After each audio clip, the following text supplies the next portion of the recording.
Hello, everyone. My name is Alicia Manigault, and I will be giving my informative speech on how to fill a decaying tooth.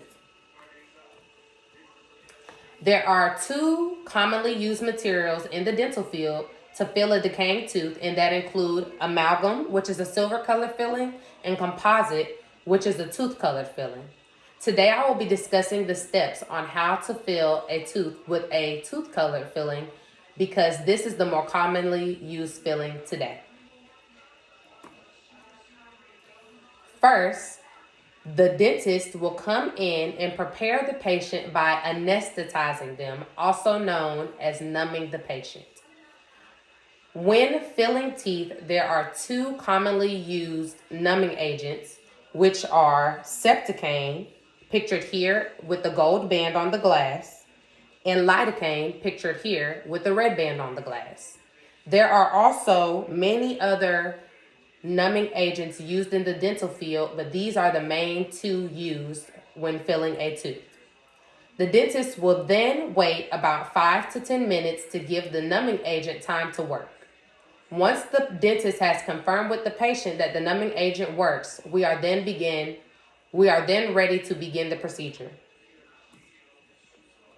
First, the dentist will place a bite block into the patient's mouth, pictured here. The bite block is placed into the patient's mouth so the patient will not get tired throughout the hour-long procedure. Then the dentist will place what is known as a dry angle to serve a double purpose, which is going to protect the patient's cheek from the sharp objects that are being used during the procedure, and it will also absorb the saliva that the patient produces. Absorption of the saliva is very important because it is very important that the dental materials remain dry in order to be fully efficient.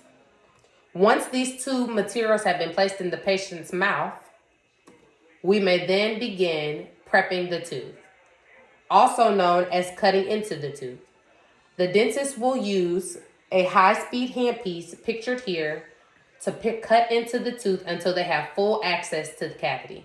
Once they have full access to the cavity, they will then use a slow-speed burr, pictured here, with a rounded tip to clean the cavity out. This is also known as excavation of the cavity. Once the cavity is fully removed, the dentist can then move on to preparing to fill the tooth. To begin filling the tooth, we must place a blue acid called etchant. We will then wash this etchant out, and it will give the tooth a dusty colored look. This will help the dental materials adhere to the tooth. After we etch the tooth, we will bond the tooth, which is a stickier material, which will also help the composite adhere to the tooth. We will use this material by using a curing light that shines and hardens the bond.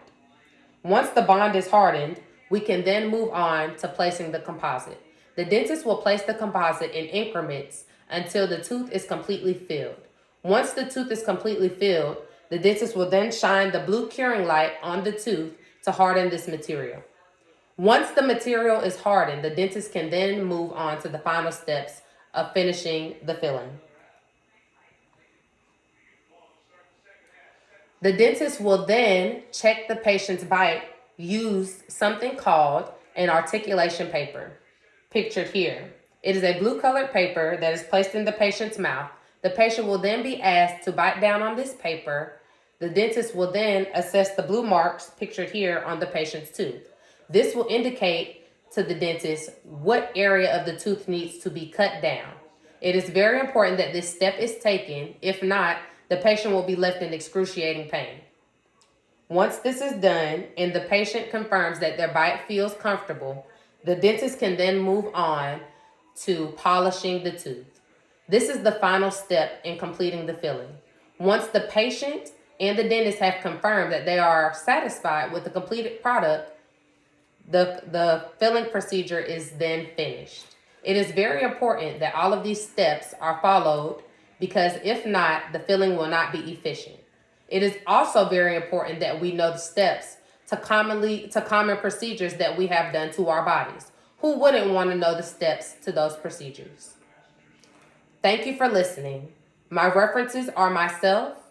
I have been a dental assistant for 6 years, and I have also referenced these steps on restorationsmiles.com. Thank you.